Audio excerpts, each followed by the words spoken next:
Baik, Assalamualaikum warahmatullahi wabarakatuh. Waalaikumsalam warahmatullahi Nah, wabarakatuh. teman-teman, kenalin kami dari Hello Febi, tim humas dari Fakultas Ekonomi dan Bisnis Islam YAIN Ponorogo. Nah, pada kesempatan pagi yang cerah ini, bersama dengan Bu Nisa, kita akan sedikit membahas tentang dunia AI, Artificial Intelligence gitu ya. Khususnya di wilayah ChatGPT. Karena pada saat ini di kalangan mahasiswa maupun beberapa pendidikan itu menggunakan ChatGPT untuk mempermudah pelaksanaan ataupun mengerjakan tugas ya. Teman-teman yang mahasiswa pastinya sudah tahu lah ya ChatGPT. Ya, nggak usah panjang lebar, langsung saja kita masuk ke pembahasan. Sebelum itu mungkin ada satu pertanyaan dulu. Boleh. Kira-kira Bu Nisa pakai ChatGPT apa enggak? Oh, kalau saya pakai ChatGPT. Pakai ya? Ya, saya Pakai. pakai ChatGPT. Nah, di sini ada beberapa pertanyaan Bu dari kami tim Halo Febi. Nah, Oke. ini nanti yang pertama adalah gimana sih pandangan dari Bu Nisa selaku dosen ya, dosen di Febi terkait penggunaan ChatGPT entah itu di mahasiswa maupun di kalangan dosen. Oke, oke. Terima kasih Aziz. Iya, Jadi seperti ini. ChatGPT itu kan pertama kali diluncurkan sekitar akhir 2022 ya gitu. iya, Kemudian mulai banyak digunakan oleh akademisi, oleh mahasiswa dan seterusnya. Tadi pertanyaan Aziz pertama adalah apakah saya menggunakan ChatGPT? Jawaban saya adalah saya menggunakan. Kemudian perlu digarisbawahi dulu nih iya, menggunakannya dalam konteks apa. Jadi teman-teman jangan sampai kita ini kan dibekali teknologi ya. ChatGPT ini adalah perkembangan dari teknologi yang mana kita boleh loh menggunakan teknologi ini untuk memudahkan pekerjaan kita. Akan tetapi ada beberapa yang perlu digarisbawahi gitu. Apa terutama yang digarisbawahi? Jangan sampai ChatGPT ini justru menjadi kontraproduktif dengan apa gitu. Menjadi kontraproduktif yang akhirnya menumpulkan dalam tanda kutip ya, menumpulkan nalar kritis kita sebagai akademisi atau sebagai mahasiswa karena sudah terbiasa nih, sudah sangat enak menggunakan ChatGPT, kemudian apapun hasil yang diberikan ChatGPT ini diterima tanpa ada filter sama sekali. Jika hal ini dilakukan secara terus-menerus, pada akhirnya akan tadi menumpulkan nalar kritis kita dan kemampuan untuk berpikir. nah berarti Kira-kira begitu. intinya itu boleh asalkan untuk membantu kita mempermudah pekerjaan ya Bu, bukan istilah Jawanya itu dijepne. Nah, Betul. Jadi gini, eh ini bahasa sederhananya ya. iya, ChatGPT itu kan asisten. Yang namanya asisten, like any kind of assistant, they have their job is not to help, not only to help, but jadi seperti ini. Yang namanya asisten itu tugasnya hanya membantu, bukan mengambil alih tugas. Misalnya iya, seperti ini paham. Aziz. Eh, Aziz ini kan sudah semester 6. Iya, semester 6. Sudah semester 6, sebentar lagi akan skripsi. Akan skripsi ya gitu. Kemudian Aziz ini masih bingung, saya mau mengambil skripsi apa ya gitu. Maka Aziz ini bisa minta bantuan dalam tanda kutip ya, minta bantuan ChatGPT dengan cara apa gitu, dengan cara connect the dots, menghubungkan titik-titik konsep di dalam pikiran Aziz. Misalnya seperti ini, wah saya pengen nih membahas tentang zakat atau wakaf gitu ya, karena jurusan Aziz Zakat. manajemen zakat atau Nah, wakaf. wakaf. Saya ingin membahas tentang zakat atau wakaf. Kemudian yang sekarang sedang ngetren ini adalah apakah negara-negara di dunia itu bisa mencapai Sustainable Development Goals Iya. SDGs tahun 2030. Kemudian, oh ternyata bisa nggak ya zakat atau wakaf ini turut serta mencapai mewujudkan SDGs 2030. Ini kan Aziz nih sudah punya titik-titik konsep di dalam kepala. Maka tanya kepada ChatGPT, dengan konsep yang saya punya ini, kira-kira tema riset yang bisa saya ambil itu apa? Jadi nggak kosongan kemudian ChatGPT saya ingin membuat skripsi, apa ya kira-kira skripsi yang saya buat, nggak seperti Iya. itu. Tetapi saya punya konsep ini dan ini kira-kira bisa dibuat menjadi riset seperti apa. gitu. Oh seperti itu. Berarti misal nih ya Bu, Ya. misal kita mau nyusun skripsi terus atau artikel lah, makalah biasanya teman-teman itu seperti itu. Banyak nih yang fenomenanya itu buatin saya makalah atau skripsi gitu. Banyak banget nih Bu di kalangan mahasiswa. Nah, teman-teman saya itu sampai ya mungkin besoknya presentasi, malamnya itu ya buat itu pakai ChatGPT kan agak perlu diluruskan berarti ya Betul. Bu. Betul, agak perlu diluruskan. Teman-teman gini, jadi kalau di dalam membuat karya tulis ilmiah, esai, dan seterusnya, kalau semuanya dipasrahkan ke ChatGPT, kemudian berarti teman-teman ini kan menghilangkan proses berpikir. Iya. Ketika menghilangkan proses berpikir, kemudian sudah kecanduan nih, sudah ketergantungan dengan menggunakan ChatGPT, lalu dalam rangka membuat artikel tadi kemudian semua sudah dipasrahkan, oh ya sudahlah ChatGPT aja gitu. Kemudian cara mengasah proses berpikirnya bagaimana, kan sulit ya gitu. Makanya boleh sebenarnya tadi ada lagi misalnya nih ketika mau menyusun skripsi atau artikel atau tugas kuliah lah tadi, misalnya sudah dapat gambaran awal tadi, kemudian titik-titik di dalam pikiran kita sudah terkoneksi gitu. Oh saya tahu nih mau menulis apa gitu, kemudian teman-teman ini masih bingung, saya ini perlu menggunakan teori apa ya untuk menganalisis. Nah, saya perlu menggunakan teori apa untuk menganalisis, itu bisa menanyakan ke ChatGPT. Saya mau menulis ini, kira-kira saya menggunakan teori apa? Tetapi setelah sudah mendapatkan jawaban, ya teori yang Didapatkan. Betul, yang didapatkan dibaca sendiri sehingga meskipun dibantu oleh ChatGPT, tetapi proses berpikir itu masih tetap ada. Iya, nggak hilang gitu ya Bu ya. Betul. Nah ini sedikit tadi kan sempat membaca atau melihat berita saya Bu. Nah katanya ChatGPT itu dari beberapa ahli itu mengatakan bahwasannya datanya itu hanya sampai tahun 2021 atau 2022. Nah itu kan berarti apa yang kita dapatkan dari sana itu bukan sesuatu yang terkini banget. Kan sekarang udah 2024, ada rentang sekitar 2 tahun lah yang hilang. Nah itu mungkin jadi sebuah kelemahan ya, atau seperti apa gitu. Oke, jadi sebenarnya sama seperti teknologi apapun ya, kan tidak ada teknologi itu yang sempurna 100%. Iya. ChatGPT pun mengalami perkembangan gitu, yang dulu misalnya pertama kali diluncurkan itu menggunakan seri yang 305, kemudian Iya. sekarang sudah ada 4.0 gitu. Itu pun telah mengalami perkembangan gitu, dan karena datanya juga terbatas ya, yang namanya mesin kan gitu, yang namanya mesin itu pun masih terbatas gitu, jadi itulah mengapa kita itu tidak boleh menyerahkan semuanya Kepada kepada ChatGPT. ChatGPT gitu. Harus terus di cross check Aziz.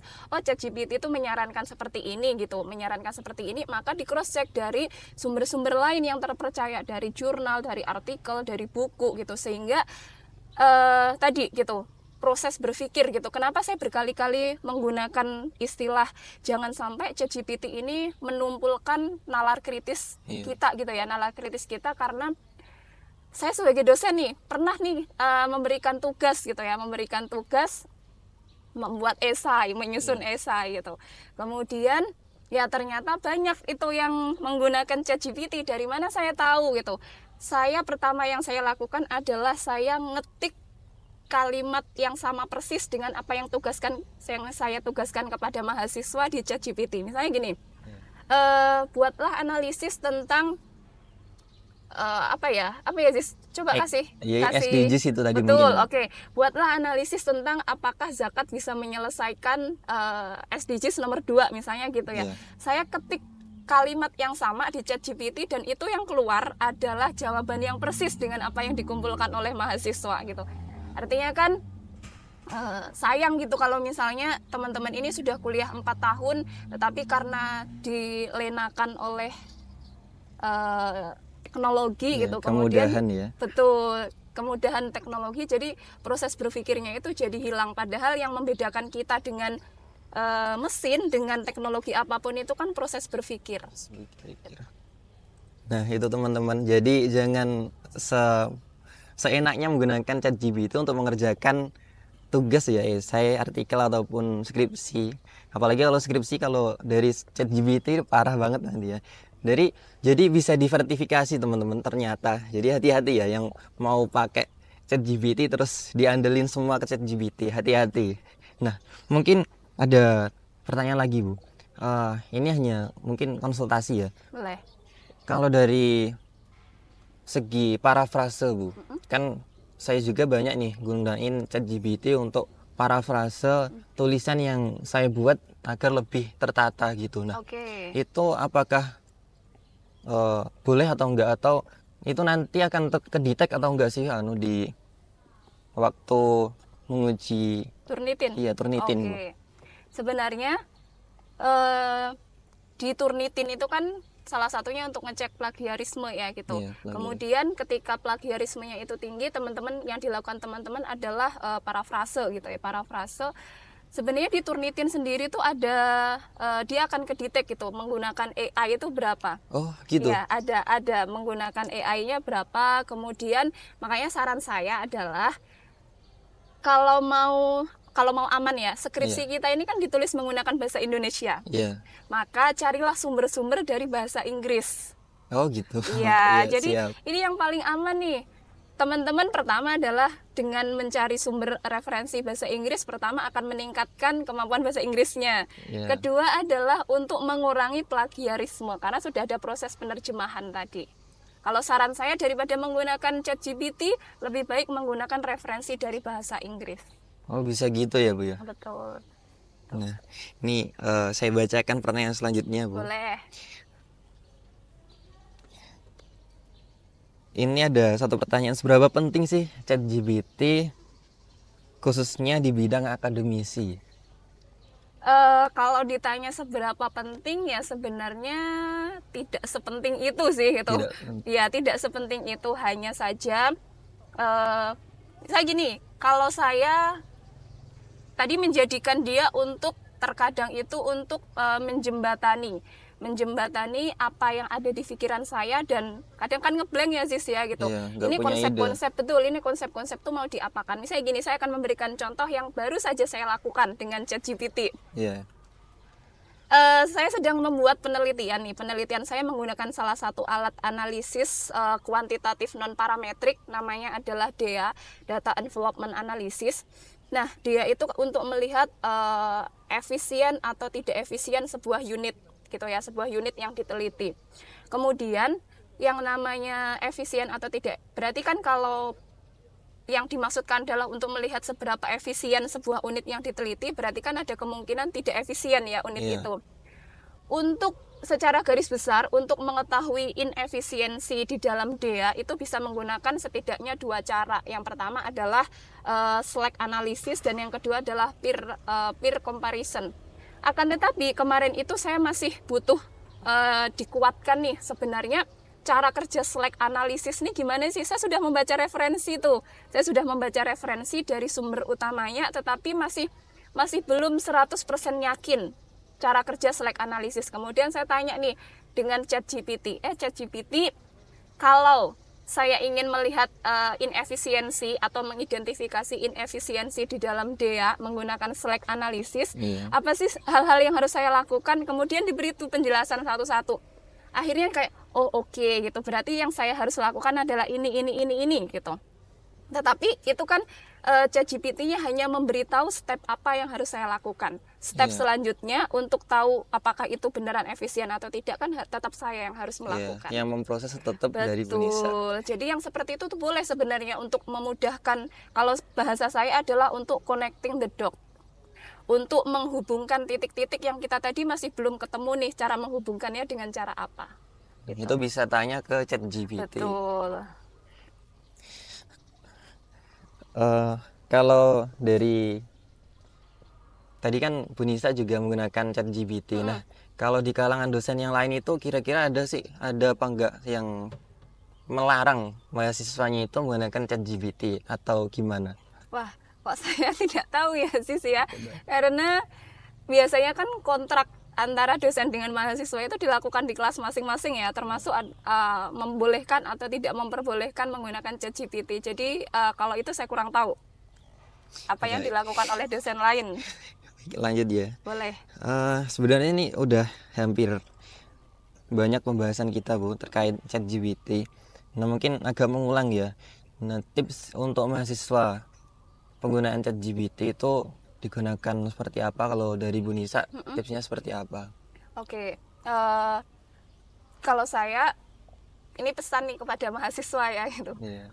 Pesan kepada mahasiswa, proses 4 tahun teman-teman berkuliah itu adalah untuk mempertajam nalar ya gitu, untuk mempertajam nalar, karena hari ini pun banyak pekerjaan yang sudah digantikan oleh AI gitu ya, banyak pekerjaan yang telah digantikan oleh AI, misalnya menjadi nulis konten gitu ya, nulis Iya, konten, konten. kemudian jurnalisme itu kan mulai perlahan bergeser digantikan oleh AI. Jangan sampai nih teman-teman ini karena tadi mematikan proses berpikir dengan ketergantungan menggunakan ChatGPT dengan AI yang lain, pada akhirnya ketika teman-teman lulus ini teman-teman juga semakin digeser nih oleh AI karena tidak punya skill, tidak ada critical thinking gitu. Maka kalau mau menggunakan AI apapun termasuk ChatGPT dengan cara yang lebih bijak. Dengan cara apa gitu? Yang bisa saya sampaikan adalah seperti ini. Tadi teman-teman harus tetap banyak membaca referensi ya gitu, banyak membaca referensi. Kemudian ini kan kita nih teman-teman ini sudah punya ini ya, sudah punya jurusan masing-masing Iya, ya. Berarti kan jurusan. tahu nih secara garis besar referensi umum atau buku-buku induk yang harus dibaca itu apa gitu. Tetapi ilmu pengetahuan itu kan berkembang sangat pesat nih Ziz. Iya. Karena sangat pesat, terkadang apa yang kita baca hari ini, besok atau minggu depan itu sudah tidak relevan. Nah, untuk membuat apa yang kita baca ini tetap relevan, kadang tuh kita harus bertanya tuh kepada ChatGPT, boleh misalnya tadi saya kembalikan ke tadi gitu ya, misalnya zakat dan wakaf. Zakat dan wakaf itu kan sebuah disiplin ilmu yang sudah ada sejak zaman dulu. Iya. Kemudian bagaimana caranya supaya zakat dan wakaf ini tetap relevan hari ini? Tetap Makanya eksis gitu tadi ya Bu ya. betul tetap eksis. Makanya tadi kita menggunakan gimana sih zakat dan wakaf itu apakah bisa membiayai SDGs? Nanti setelah 2030 nih, setelah SDGs kan sudah selesai tuh 2030. Setelah ini kan ada lagi nih misalnya apalah satu konsep gitu. Gimana caranya supaya zakat dan wakaf ini tetap relevan dengan konsep itu? Maka teman-teman boleh nih menggunakan ChatGPT untuk membantu menghubungkan konsep, connecting the dots, atau misalnya membantu, oh sekarang ini zakat dan wakaf nih keterbaruannya di bidang apa ya gitu. Boleh gitu. Pun setelah sudah ketemu misalnya nih, sudah ketemu tetap harus di cross check dengan sumber yang lebih kredibel. Lebih kredibel apa contohnya? Dengan jurnal, dengan buku, dengan artikel, dengan diskusi bersama dosen dan teman di kelas gitu. Jadi yang namanya teknologi gitu ya, dia kan tidak 100% sempurna, pasti akan ada celah kekurangannya gitu, entah datanya bias atau datanya ini tidak relevan gitu, sehingga untuk membuat supaya kita ini tidak supaya tidak 100% mengandalkan ChatGPT, jadi tetap harus di cross check dengan buku-buku, dengan jurnal, dengan banyak diskusi. Jadi itu boleh menggunakan, kalau saya pribadi, saya membolehkan mahasiswa untuk menggunakan sepanjang tidak 100% memasrahkan tugasnya kepada ChatGPT, sehingga tidak ada nih proses berpikir lagi gitu. Ya sudahlah, semua diserahkan kepada ChatGPT, lalu dari mana kita belajar untuk berpikir dan mengasah nalar, kan seperti itu logikanya. Baik. Ya, terima kasih Bu Nisa. Sama-sama. Pertanyaannya sudah habis. Mungkin sudah disampaikan semua. Apakah masih ada pesan-kesan untuk mahasiswa yang saran lah penggunaan ChatGPT atau AI yang lain? Karena di sini kan kita sudah banyak mengenal AI. Selain ChatGPT itu ada banyak. Betul. Kemarin itu saya sempat buat lagu.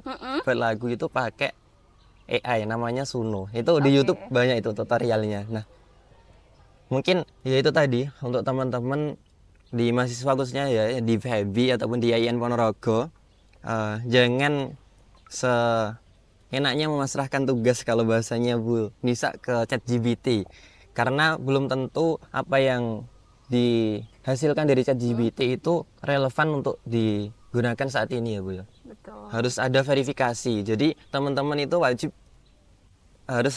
membaca baik itu buku, jurnal ataupun artikel dari penulis-penulis yang kredibel ya dengan jurusannya masing-masing. Betul. Ini Zis, ini mungkin terakhir ya gitu. Iya.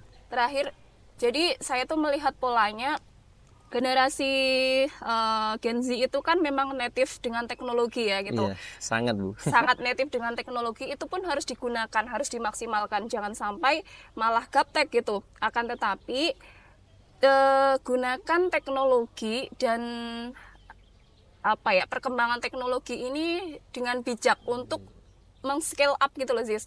Untuk scale up kemampuan kita, justru bukan malah untuk mendowngrade kemampuan. Karena tadi misalnya gini, saya akan memberikan contoh. Kita kan belajar misalnya teman-teman ini sedang ingin meningkatkan nilai TOEFL gitu ya. Kemudian saya nggak ada waktu nih, saya nggak ada waktu untuk ke kampung Inggris, saya nggak ada waktu untuk les online gitu, tapi saya pengen banget nih nilai TOEFL-nya naik, bisa lo menggunakan ChatGPT. Gimana caranya? Jadi gini, ChatGPT ini kan akan mengikuti perintah kita ya gitu. Iya. Perintah kita, maka membuat prompt atau membuat perintah yang sangat spesifik ini bisa dilakukan. Misalnya begini, bikin promptnya tuh seperti ini ya untuk latihan bahasa Inggris.